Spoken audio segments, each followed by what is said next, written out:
తీసేసినట్టు. జుట్టు మామూలుగా మా సాంప్రదాయంలో ఈ శిఖ శిరోముండనం ఇదే మాకు సాంప్రదాయం. అయితే నేను అప్పుడు జుట్టులో కొన్నాళ్ళు ఒక దీక్షలో ఉన్నాను. అప్పుడు మాత్రమే కేశాలు, మామూలుగా అయితే లుప్త కేశ అంటాం అంతే. మళ్ళీ కాల్ వస్తున్నట్టుందండి. లేదు, అవునా? మనకు గుయ్యమంటుందా? లేదే. అమ్మా వినపడుతుందా? అమ్మా వినపడుతుందా? హలో. నిజానికి గురువు గారే ఆలోచన వల్లనే ఇప్పుడైనా లైవ్ కి అంటే రాగలిగారు. నేనైతే వచ్చే వారానికి పోస్ట్ పోన్ చేద్దాం, తర్వాత చూద్దాం అలా అనుకుంటూ ఉన్నాను. పొద్దున్న నుంచి కుదరట్లేదు, పనిలో ఉన్నారు, అక్కడ యాగం ఏదో చెప్పారు, తర్వాత అంతా కుదిరి ఇక 9 గంటలైనా వస్తామన్నారు. అమ్మా వినపడుతుందా? ఇలా లైవ్ కి వచ్చిన ఆ ఫోన్ చేసే వాళ్ళు ఇబ్బంది పెట్టడం వల్ల, ఈ కాల్స్ మాట్లాడాల్సి రావడం వల్ల లైవ్ లో కొంచెం మాట్లాడలేకపోతున్నారని నేను అనుకుంటున్నాను. అమ్మా నా మాట వినపడుతుందా? వినిపిస్తుందండి. రైట్. మళ్ళీ కట్ చేసాం. చెప్పండి నాన్న. దీపు, అదే మీ శిఖ గురించి, అందం గురించి. అమ్మ మీకు మాట చెప్తానే. ప్రపంచంలో ఒక అందమైన స్త్రీ గురించి చెప్పు అంటే ఏం చెప్తారు? చాలా మంది ఉంటారు కదా. నో, శంకరాచార్యులు అమ్మ గురించి చెప్తారు. అంతే. ఎస్, అమ్మ కంటే అందమైంది భూమి మీద ఎవరు ఉండరు. అమ్మే అందమైంది. అంటే ఏ ప్రాణిలోనైనా అమ్మ మాత్రమే అందమైంది. అందుకనే మన భారతీయ తత్వం అన్నిట్లో అమ్మని చూస్తుంది. వినిపించట్లేదు గురువు గారు. అయ్యో దేవుడా, నీ మాట వినపడుతుందమ్మా. హలో అమ్మా, ఇంకెలా నాన్న? డు నాట్ డిస్టర్బ్, లేకపోతే ఓ పని చేయనా, ఇది ఫోను దాని ఏమంటారు, ఫ్లైట్ మోడ్ పెట్టినా? ఫ్లైట్ లో పెట్టి వైఫై ఆన్ చేసుకుంటే మీరు. అదే అంటున్నా, ఆ పని చేయనా?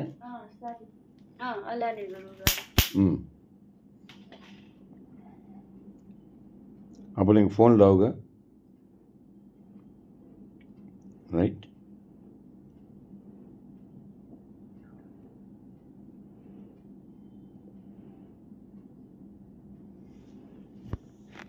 అమ్మా చెప్పరా.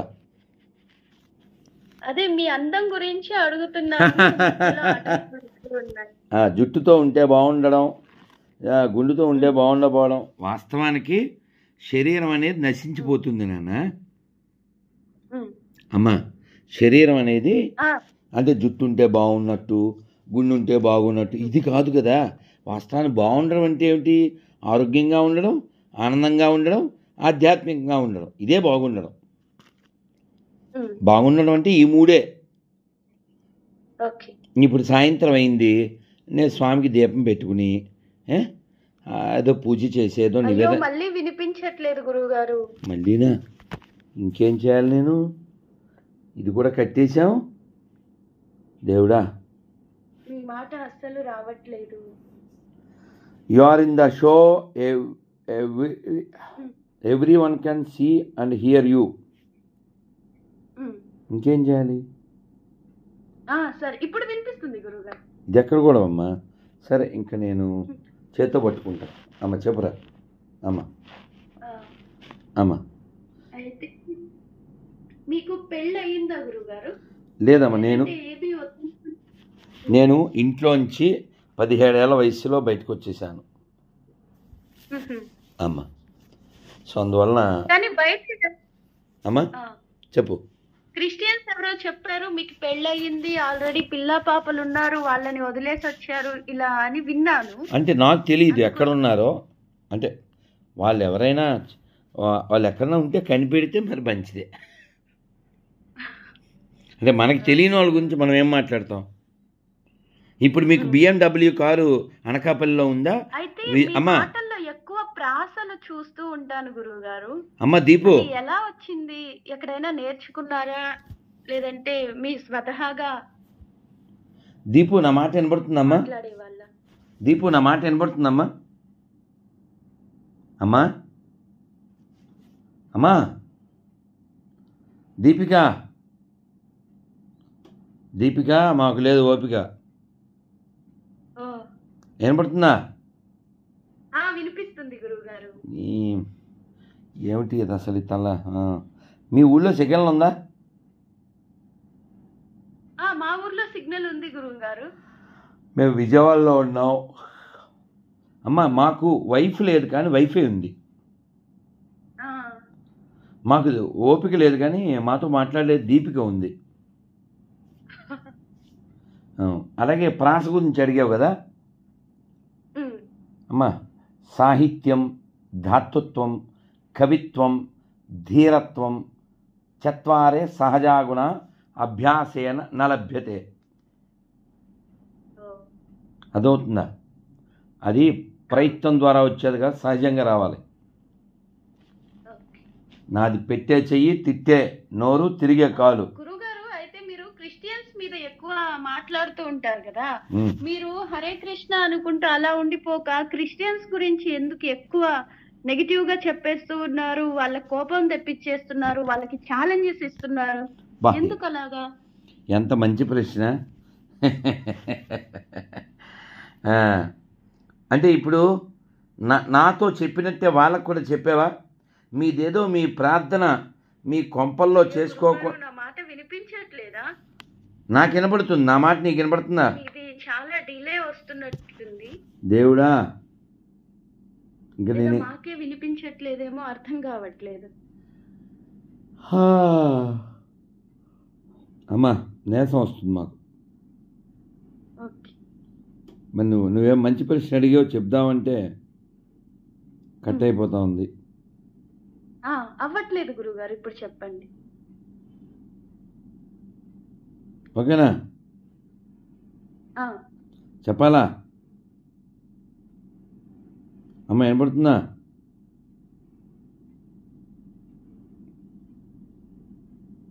హలో, చాలా బాగా వినిపిస్తుంది గురువు గారు. Very good. వెనక్కి వెళ్ళి మళ్ళీ వచ్చాను. ఇప్పుడు బాగుంది. రైట్.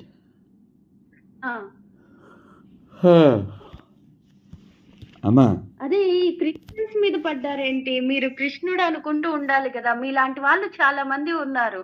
వాళ్ళెవరు బైబిల్ గురించి కానీ యేసు డాడీల గురించి కానీ మాట్లాడట్లేదు.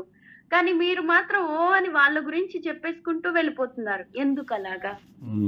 ఇప్పుడు మీ ఇంటి ముందు ఎవరైనా చెత్త వేస్తే మీ రియాక్షన్ ఏంటి? ఒకసారి చెప్పి చూస్తాం, రెండోసారి కూడా వేస్తే తంతాం. సేమ్, నేను అదే చేస్తున్నా. అంటే మీలాంటి వాళ్ళు ఎక్కువ మంది లేరు కదా, దానికంటూ వేరే వాళ్ళు ఉన్నారు కదా. అంటే వేరే వాళ్ళు ఎవరున్నారు? అంటే ఇప్పుడు కరుణాకర్ అన్న గాని, లలిత్ కుమార్ అన్న గాని, ఇలాంటి వాళ్ళు మ్యాక్సిమం వాళ్ళు ఉన్న చోట్లోనే ఉంటారు. నాలా తిరిగే వాళ్ళు ఇంకోళ్ళని చూపించు. లేరండి. కాబట్టి నాలా తిరిగే వాళ్ళు పెరిగితే ఇలా కొంపల దగ్గరికి వచ్చి ఈ గొర్రెలు మా దాంట్లో చేరండి, మా ఎండిపోయిన శవాన్ని నమ్ముకోండి అని మన సంస్కృతిని నాశనం చేయరు. ఇప్పుడు మీ ఇంటి ముందు చెత్త వేసాడు అనుకో, వాడి చెత్త వాడి ఇష్టం అంటారా ఏంటి? అది మా ఇల్లు కదా. అలా ఇది నా దేశం, ఇది నా ధర్మం, క్రైస్తవం ఒక దరిద్రం, అది నా దేశాన్ని నా ధర్మాన్ని అవమానిస్తుంది, అందుకనే వ్యతిరేకిస్తా. అర్థమైందా? ఈ పాస్టర్లకి డబ్బులు ఇదేంటి గురువు గారు? అంటే ప్రైజ్ మనీ లాగా పెడుతున్నారు కదా క్వశ్చన్స్ ఇచ్చి, అదెందుకని? అంటే ఎవడైనా వచ్చి నన్ను మారుస్తారేమో అని, లేకపోతే వాళ్ళు మారతారేమో అని, అంతే. అంతేగాని మీ దగ్గర డబ్బులు ఉన్నాయని కాదా? నా దగ్గర డబ్బులు ఎక్కడి నుంచి వస్తాయమ్మా? పోనీ నా ఛానల్ చూసేవా ఎప్పుడైనా?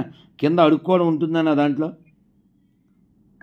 ఎప్పుడైనా? ఇప్పుడు 21,000 వీడియోలు ఉన్నాయి. ఎన్ని ఉన్నాయి? 21,000.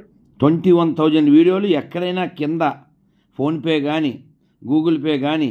Please like, share, subscribe, comment ఇలాంటి డైలాగ్ ఎప్పుడైనా వచ్చిందా?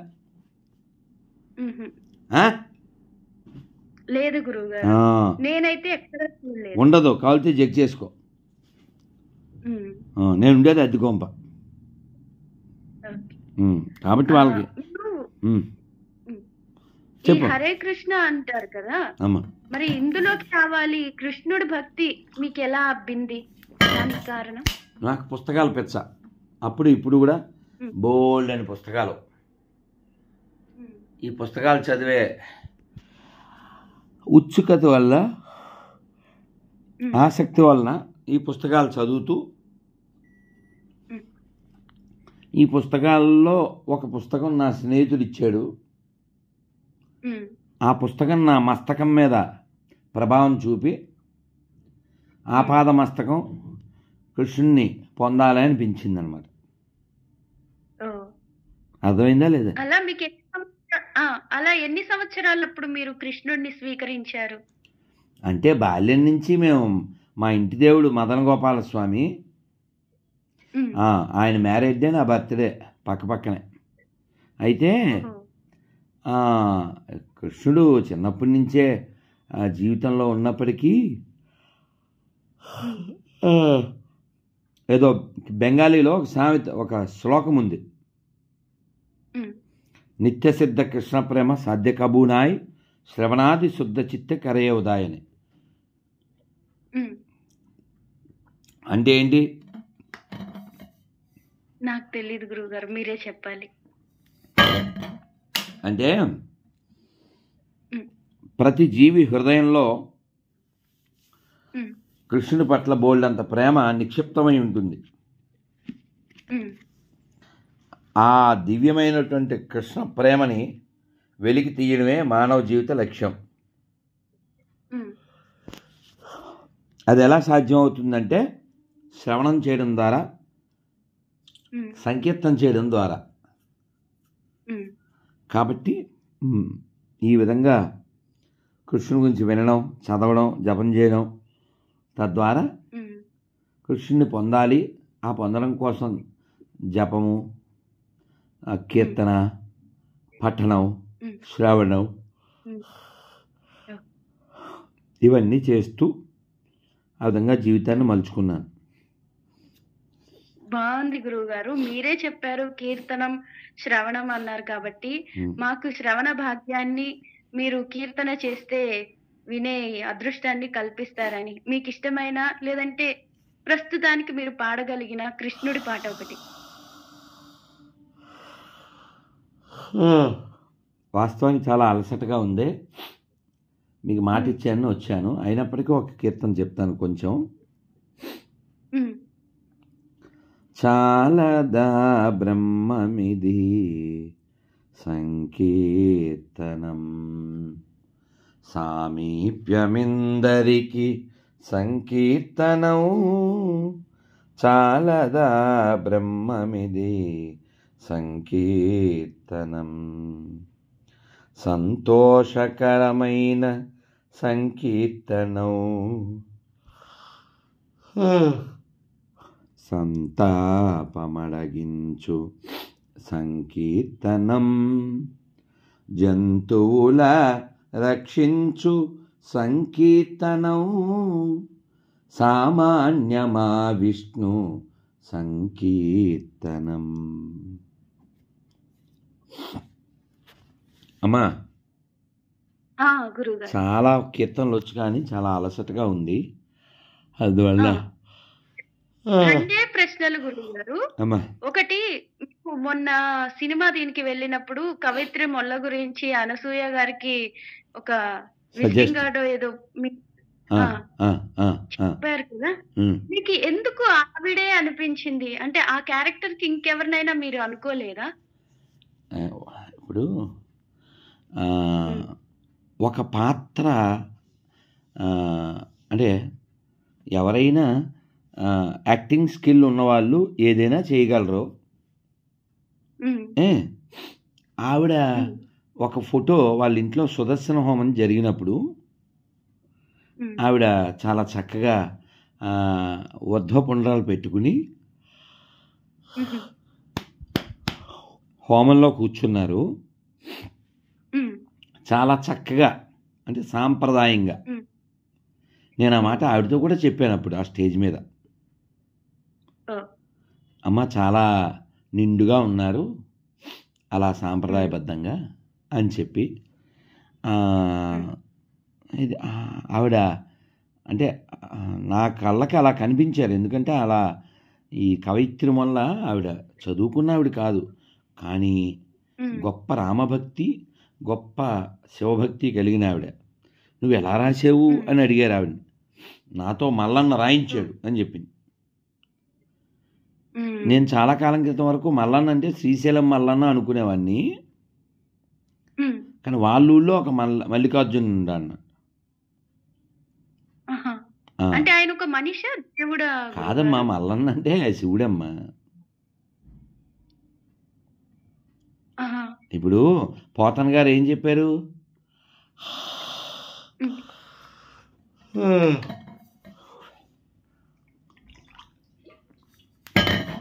పోతన గారు ఏం చెప్పారు? హ్మ్. పలికెడిది భాగవతమట, పలికించెడు వాడు రామభద్రుండట, నే పలికిన భవహరమగునట, వేరొండుగాద పలుకగనేలా. కాబట్టి అలా రాముడే నాతో పలికించాడని పోతన గారు చెప్పినట్టుగా అలా హ్మ్. కవిత్రి మొల్లకి శివుడే పలికించాడని చెప్పారు ఓహ్! వాళ్ళందరూ. చివరి ప్రశ్న గురువుగారు. అమ్మాడు. హ్మ్. అది అంటే మీరిప్పుడు మిమ్మల్ని ఇంటర్వ్యూ చేశారు కదా! అలా మీ మీరు చెప్పేది వినేవాళ్ళు, మిమ్మల్ని ప్రశ్నలు అడిగేవాళ్ళు కొంచెం కేర్‌లెస్‌గా ఏదో అంటే అంత ఇంట్రెస్టింగ్‌గా, అంత సీరియస్‌గా కాకుండా వాళ్ళేదో వ్యంగ్యంగా అడిగినట్టు కానీ అలా ఏదైనా అనిపించిందా? మీరిన్ని ఇంటర్వ్యూస్ ఇచ్చారు కదా! అంటే కొంచెం నా దగ్గర మొదటి వాళ్ళలా ఉంది. కాదు కాదు నాన్న, అమ్మ దీపు, హ్మ్. నా హ్మ్. దగ్గర ఒళ్ళు దగ్గర పెట్టుకుని ఉంటారా? హ్మ్. అంతవరకు నేను నా దగ్గర అలా అంటే చాలా ఫోన్లు చేస్తే కానీ నేను దొరకను కదా. దానికి లైవ్ ఎగ్జాంపుల్ అవును. నువ్వే కదా. అవును. వేదవది ఇలా స్టూడియో ఫోన్లో కలవడానికే నీకు రోజు పట్టింది కదా, 1 వీక్ పట్టింది. హ్మ్. అవును. వాళ్ళు అలా నెలల కొద్దీ చేస్తారు. నాకు టైం ఉన్నప్పుడు అలా కలుస్తారు. హుహు. అంటే నేను చూసినప్పుడు, విన్నప్పుడు కొంతమంది ఎక్కడో ఒక్క విషయాలలో అలా అనిపించారు. మీకలా అనిపించారా అన్నట్టుగా అడిగాను గురుగారు అమ్మ అంతే. అలా అనిపిస్తే, అలా తేడా వస్తే నేను ఎంటర్టైన్ చేయను వాళ్ళని. హ్మ్. ఎందుకంటే నేను ఎవరిని స్పేర్ చేయను, ఎవరిని కేర్ చేయను.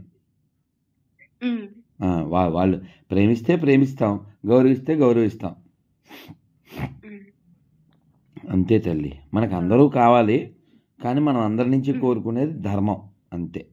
హ్మ్. వాడు ధర్మంగా సంతోషంగా ఉండాలి. ఈ దేశం హ్మ్. చాలా గొప్పది. ఈ ధర్మం చాలా హ్మ్. గొప్పది. మహనీయులు పుట్టిన నేల ఇది. హ్మ్. శంకరాచార్యులు వారు తెలుసు కదా. హ్మ్. వారు పుట్టిన స్థలం కాలడి. హ్మ్. వాళ్ళ అమ్మగారి కోసమని నది దూరంగా హ్మ్. ఉంటే అది వాళ్ళ ఇంటి దగ్గరికి తీసుకొచ్చారు ఆయన. హ్మ్. ఆ నది పేరు పూర్ణా నది. హ్మ్. కానీ వెరీ బ్యాడ్ ఏంటంటే ఒక పోరంబోకి ఏదో పేరు పెట్టారు దానికి.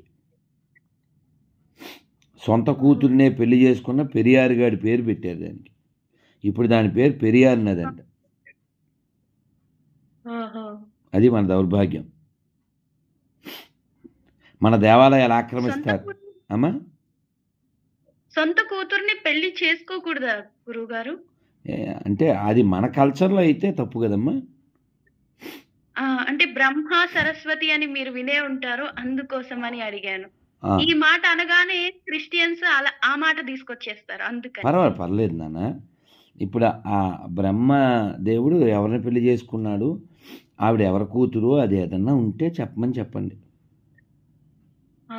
బ్రహ్మ నుంచే సరస్వతి పుట్టింది. ఆ సరస్వతిని ఆయనే కామించాడు అని మీ పురాణాల్లోనే ఉంది కదా! అంటూ ఉంటారు గదా! ఉమ్. ఏదంటే దీన్ని ఎలా అంటే రాముని తోక పెవరుండిట్లనేన్. హ్మ్. రాముడి తోక ఏమిటమ్మా? రామునితో అక్కడ కాపాలి. రామునితో కపివరుండి ఇట్లనేన్ హ్మ్. అంటే దాని అర్థం ఏంటి? కపివరుండి అంటే హనుమంతుడు. హ్మ్. నీకు చదవడం రాక రాముని తోక అని మొదలెట్టావు. హ్మ్. తప్పు నీదా భాషదా? అలా చదివిన వాళ్ళదే ఆ, గురువుగారు. అలాగా. ఇంకో విషయం ఏంటంటే ఇప్పుడు ఎవరైనా బ్రహ్మదేవుడిని పూజ చేస్తున్నారా? హ్మ్. హుహు. ఆ? చెయ్యరు గురువుగారు. ఎక్కడో ఒకే ఒక గుడి ఉంది అని విన్నాను నేనైతే. ఎక్కడో పుష్కర్లో రాజస్థాన్లో. హ్మ్. అవునా? అవును. ఇందాక అతను ఎవరో ఒక గొర్రె మీ కృష్ణుడు 16,000 మందిని పెళ్లి చేసుకున్నాడు అని పెట్టాడు. హ్మ్. నేను రిప్లై ఇచ్చాను. హ్మ్. ఏమని? అవును, కృష్ణుడు మగాడు, హ్మ్. ఆయన పరమపురుషుడు, హ్మ్. ఆయన కొండనెత్తాడు, 16,100 మంది గత అవతారంలో ఋషులైనటువంటి వారిని రాణులుగా చేసుకుని వారికి ఆ గత జన్మలో ఇచ్చిన వరాన్ని ఫుల్ఫిల్ చేశాడు.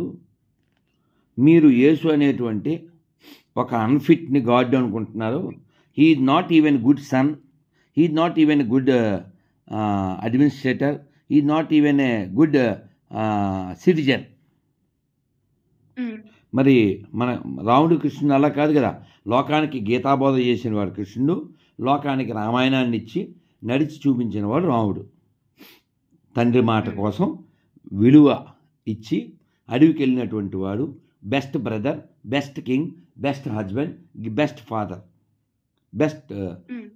In all aspects. That is Rama. Hmm. అది కాబట్టి క్రైస్తవం అనేది ఒక పేకమేడ. హ్మ్. మీరు ఉదాహరణకి అమ్మా, హ్మ్. నేను హిందువుని, వినిపిస్తుంది. వినపడుతుందా? వినిపిస్తుంది నేను గురువుగారు. హిందువుని, నువ్వు హిందువువి. మనం ఉదాహరణకి రాముని పూజ చేయలేదు అనుకో, హ్మ్. రాముని పూజ చేయలే, రాముని వ్యతిరేకించాం, అయినా ఈ సనాతన ధర్మం అలాగే ఉంటుంది.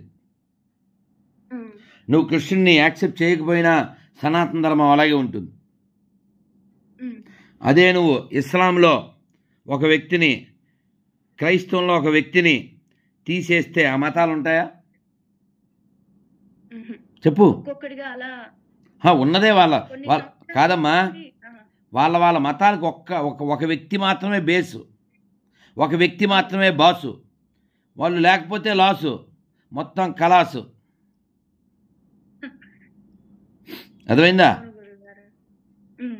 అదేదో పాట ఉంది, గల్లు మంది బాసు పగిలింది గలాసు, సంథింగ్ లైక్ దట్. అందుకని హ్మ్. మనం అలా వ్యక్తి మీద ఆధారపడిన వాళ్ళం కాదు, వ్యక్తిత్వం మీద ఆధారపడిన వాళ్ళం, మనం ధర్మం మీద ఆధారపడిన వాళ్ళం. అందుకే ప్రపంచంలో మన ఒక్కలమే చెబుతాం, సర్వే జన సుఖినో భవంతు. ఇలాంటిది ఏదన్నా చెప్పమను క్రైస్తవుల్ని, ముస్లింల్ని. హ్మ్. ఇన్నెందుకు కానీ, మీ దేవురు హ్మ్. విజయనగరం గురువు. విజయనగరంలో మసీదులు ఉంటాయి కదా, ఆ! వెళ్ళి భజన చేసేద్దాం. చర్చిలు ఉంటాయి కదా, ఆ! వెళ్ళి భజన చేసేద్దాం. హ్మ్. వాళ్ళని కూడా గుడికి వచ్చి భజన చేసామను, అక్కడికి వెళ్ళి మనం ప్రేయరు నమాజ్ చేసేద్దాం. హ్మ్. అవుద్దా? అవ్వదు గురువుగారు. అస్సలు అవ్వదు. ఎందుకు అవ్వదు? వాళ్ళు గొడవకు వచ్చేస్తారు. ఇలాంటివన్నీ ఇక్కడ చేయకండి అని. అంటే అంటే కరెంటు పోయిందా రంగా? అమ్మా, గురువుగారు. మీ విజయనగరంలో చర్చిలు చాలా ఉన్నాయి. వాళ్ళ ఆ చర్చికి వెళ్ళే వాళ్ళంతా క్రైస్తవులా మాక్సిమం. అని అనుకుంటున్నావా? నీకు మాట చెప్పనా? హ్మ్. ఆటో ఉందా? ఆటోనా? ఆటో మీద ఆల్టో అని రాసామనుకో, ఆ! కారు అవుద్దా? అవ్వదు. టమోటా మీద యాపిల్ అని రాస్తే యాపిల్ అవుద్దా? అవ్వదు. మరి రాంబాబు క్రైస్తవుడు ఎలా అవుతాడు? ఓహో! సుబ్రహ్మణ్యం క్రైస్తవుడు ఎలా అవుతాడు? వాడు పుట్టింది మనకే. హ్మ్. ఇప్పుడు మీ తాత ఎదవా అంటే ఒప్పుకుంటావు నువ్వు? హుహు. ఒప్పుకోను. వాళ్ళు ఒప్పుకుంటారు. అందుకే క్రైస్తవులు అంటే నీతి లేని వాళ్ళని అర్థం. ఆ! ఎవడైనా క్రైస్తవుడు అయ్యాడంటే దాని అర్థం ఏంటమ్మా? వాళ్ళ తాత ముత్తాతలు ఎదవలని డిక్లేర్ చేసి అది అటు వెళ్ళాడు. అవును. ఇప్పుడు మనం దీపం పెడతామా? హ్మ్. వాళ్ళు దీపం పెట్టరు. మనం బొట్టెడతామా? అవును. వాళ్ళు బొట్టెట్టరు. పెట్టుకుంటారు. హ్మ్. బొట్టు పెట్టరు కదా క్రైస్తవులు. పెట్టుకోరు గురువుగారు. మనం మనం ఏం చేస్తే దానికి వ్యతిరేకంగా ఉంటారు. అవును. అలా అలా ఎవరు తయారు చేశారు? పనికిమాలిన బైబిల్. హ్మ్. మీ తాత, మీ ముత్తాత, మీ పూర్వీకులందరూ నరకానికి వెళ్ళిపోతారు.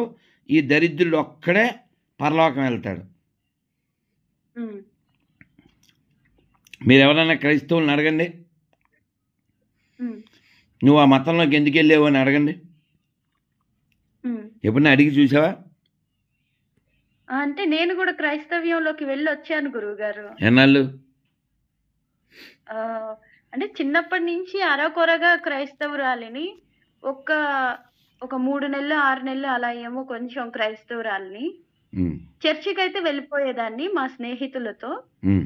అయితే ఎందుకంటే మన కష్టాలు తీరుస్తాడు, ఆయన మన పాపాల కోసం సిలువ వేయించుకున్నాడు అని ఒక నమ్మకంతో.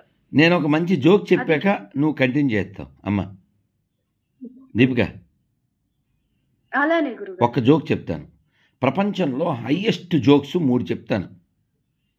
హ్మ్. ఆ, నీకు పెళ్ళయిందా? అయ్యింది గురుగారు. పిల్లలు? లేరు. ఆ, ఉదాహరణకి నీకు 2 ఏళ్లలో పిల్లలు పుట్టి 25 ఏళ్ళ తర్వాత ఆ పిల్లలు ఊరంతా అప్పు చేసేస్తారు, ₹1,00,00,000 అమ్మో! అనుకో. హ్మ్. అందుకని నువ్వు ₹1,00,00,000 సంపాదించి నాకు పిల్లలు పుడతారండి 2 ఏళ్ల తర్వాత, వాళ్ళు ఈ ఊరంతా అప్పులు చేసేస్తారు, అందుకని నేను ఒక ₹2,00,00,000 ఊరంతా ముందే పంచిపెట్టేస్తున్నాను అన్నావు అనుకో, హ్మ్. నేను ఎలా చూస్తానంటావు? హ్మ్. ఇదేంటి పిచ్చిది అని చూస్తారు. అదే అన్నమాట. యేసు కూడా అలాంటి పిచ్చోడు. హ్మ్. ఎలిగిందా ఎలగలేదా? ఆ! ఆ? అర్థమైంది గురువుగారు. ఇప్పుడు నాకు అర్థం కాదమ్మా, నువ్వు పుట్టింది మొన్న. హ్మ్. మరి అతనెవరో నీ కోసం 2000 సంవత్సరాల ముందే సావు దెబ్బలు తినడం, కుక్కలా చచ్చిపోవడం ఏంటమ్మా? హ్మ్. కదా? నిజమే గురువుగారు. కొంచెం అవును. ఆలోచించు. ప్రపంచంలో ద హ్మ్. బిగ్గెస్ట్ జోక్ ఏంటంటే వాడెవడో నీ కోసం ముందే వచ్చి చచ్చిపోవడం. హ్మ్. నెంబర్ 1. రెండోది, హ్మ్. మన దేశానికి స్వాతంత్రం ఎవరు తెచ్చారు? హ్మ్. మామూలుగా అయితే పేరుకి గాంధీ అని చెప్పేస్తారు. దరిద్రులు అలా తెలియక చెప్తారు. చాలా మంది. దరిద్రులు అలా హ్మ్. చెప్తారు. యాక్చువల్గా గాంధీ అనే వాడి వలన ఈ దేశం 2 ముక్కలైంది. ఈ దేశంలో హ్మ్. కొన్ని కోట్ల మంది హిందువులు చచ్చిపోయారు. హ్మ్. సో బిగ్గెస్ట్ జోకు కొన్ని హ్మ్. ఎంతమంది తెలుసా? దాదాపు ఒక 60 లక్షల మందిని చంపితే భారతీయ స్వతంత్ర వీరుల్ని మనకు స్వతంత్రం వచ్చింది. హ్మ్. ఇంకా కటుగా చెప్పాలంటే బోసి నవ్వులు నవ్వినటువంటి బోస్దికే గాల వలన రాలేదు స్వతంత్రం, బోసుగారు లాంటి మగాళ్ళ వలన వచ్చింది. హ్మ్. వినపడుతుందా? వినిపిస్తుంది గురుగారు. నెంబర్ 1. ఓకే, 2 జోకులు చెప్పేశాను కదా. హ్మ్. రాజ్యాంగం ఎవరు రాశారు? అంబేద్కర్ అని అందరూ అనుకుంటారు. మరి మిగిలిన 285 మంది? హ్మ్. సో కాబట్టి ఇప్పుడు 3 జోకులు మనం మాట్లాడేసుకుందాం. ఆడెవడో నీ కోసం చచ్చిపోతాడు నీకంటే ముందే.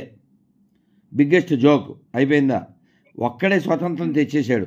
రెండో జోకు, హ్మ్. ఒక్కడే రాజ్యాంగం రాశాడు. హ్మ్. ఓహో! వెలిగిందా లేదా? ఆ! అర్థమైంది గురువుగారు. పోన్లే, నీకు అర్థమయ్యేలా చెప్తాను నాన్న. మీ ఇంటికి చుట్టాలు వచ్చారమ్మా. హ్మ్. హ్మ్. మీ ఇంటికి చుట్టాలు 50 మంది వచ్చారు. హ్మ్. నువ్వు వంట చేసావు. ఎవరితో? మీ అక్క వచ్చింది, మీ తమ్ముడు వచ్చాడు, ఇంకా చుట్టుపక్కల వాళ్ళు వచ్చారు. వాళ్ళందరికీ మీరు 5-6 మంది కలిసి వంట చేశారు. అందరూ అబ్బా చాలా బాగా చేశారండి, దీపిక నీకెంత ఓపిక, యువర్ లైక్ ఏ గోపిక అని ఏదో పొగిడారు. అప్పుడు నువ్వు అవునవును నేనే చేశానంటావా? అంతమందికి నువ్వు ఒక్కదాన్ని చేయలేదు కదా. ఏమండి, మా చెల్లి, మా తమ్ముడు, మా వారు వీళ్ళంతా హెల్ప్ చేస్తే చేశానండి. ఒక్కదాన్ని ఎలా చేస్తానండి? ఏదో వచ్చు కాబట్టి లీడ్ చేశానని చెప్తాం. అవునా? లీడ్ చేయడం వేరు, మనమే అన్నీ చేసేయడం వేరు కదా. అలాగా ఈ దేశానికి ఒక్కడి వలన స్వతంత్రం రాలేదు, ఒక్కడి వలన రాజ్యాంగం రాలేదు. అలాగే ఒక్కడు అందరి కోసం చచ్చిపోవడం అనేది జోకు. అలాంటి జోకులు వేసినందుకే వేసి కొట్టారు మేకు. అందుకే వీళ్ళు తింటారు డిసెంబర్ 25 పాసిపోయిన కేకు. అందుకే నేను చెప్తాను, మా కొంపకి రాకో.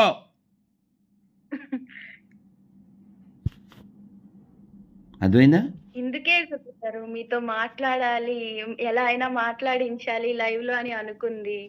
ఆ ప్రాసకే అసలు అలా చెప్పడం, అది కొంతమంది చెప్తే సీరియస్ గా ఉంటది, కొంతమంది చెప్తే అలా సాదాగా వెళ్ళిపోతుంటది. కానీ మీరు ఎక్కడ ఎలా మాట్లాడాలో, ఎలా చెప్పాలో సాధారణమైన జనానికి కూడా అర్థమయ్యేలాగా, ఈవెన్ చదువుకోకుండా ఫోన్లు వాడకుండా ఉండే వాళ్ళకు కూడా మీ చుట్టూ ఉంటే రైల్వే స్టేషన్స్ లో అయినా ఎక్కడైనా ఆ చెప్పే విధానం అంత బాగుంటుంది అని మీతో మాట్లాడాలి అనుకున్నాను. అది ఇలా కుదిరింది. అమ్మా అమ్మా చాలా అయితే సంతోషం. ఆ స్టేజ్ మీద మీరు ఒకటి దేశం గురించి చెప్పారు కదా గురువు గారు, అది చెప్పగలరా?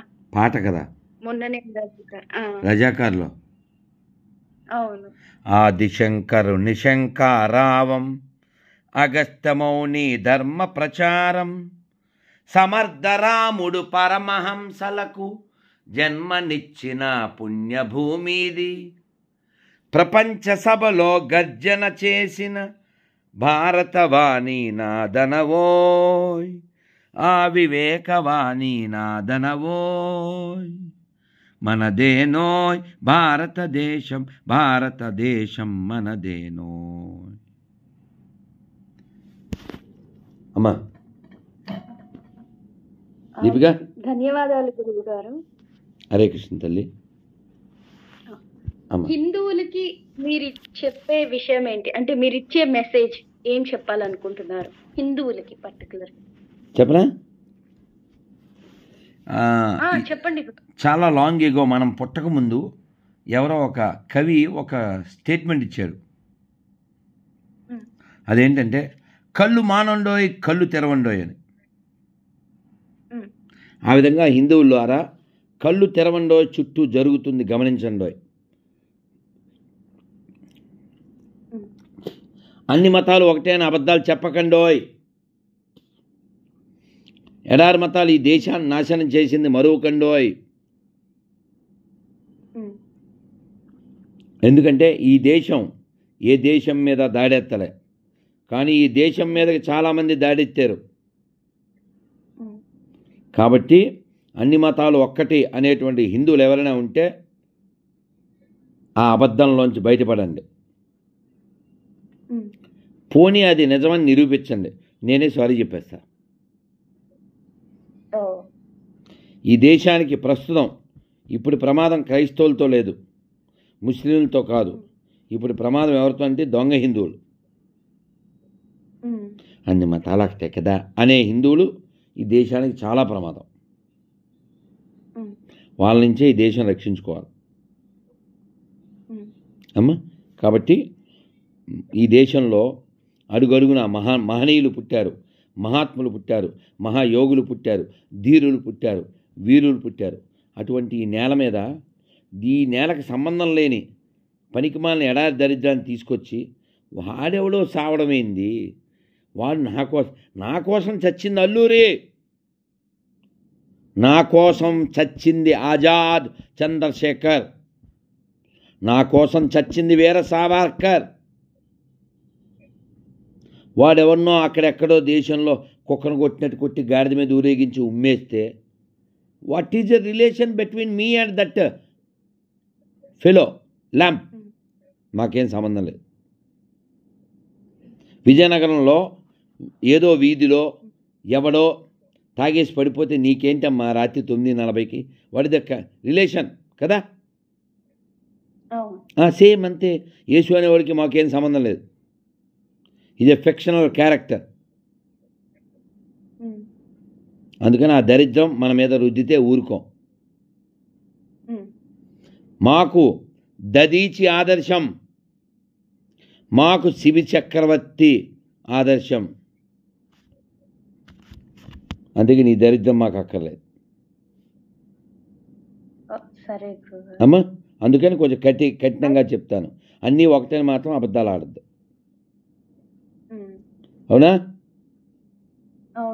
అన్నీ ఒకటైతే నిరూపించండి. పబ్లిక్గా అడుగుతున్నాను. ఎవరైనా నేను సారీ చెప్పడానికి రెడీగా ఉన్నా. అమ్మా సో అందరూ ఒక్కటే అన్నది క్రైస్తవులైనా ముస్లింలైనా హిందువులైనా ఎవరు నిరూపించినా కూడా మీరు చెప్పింది అబద్ధం అని వెనక్కి తీసుకుంటాను. సారీ కూడా చెప్పేస్తానే పబ్లిక్లో. సర్వే జన సుఖనో భవంతు కేవలం హిందువులు మాత్రమే చెప్తారు. అన్ని మతాలు ఒకటే కదా అని మనోళ్ళు మాత్రమే చెప్తారు. అన్ని మతాలు ఒకటే అని క్రైస్తవుడితో ముస్లింతో నువ్వు ఒప్పిస్తావా? చెప్పిస్తావా?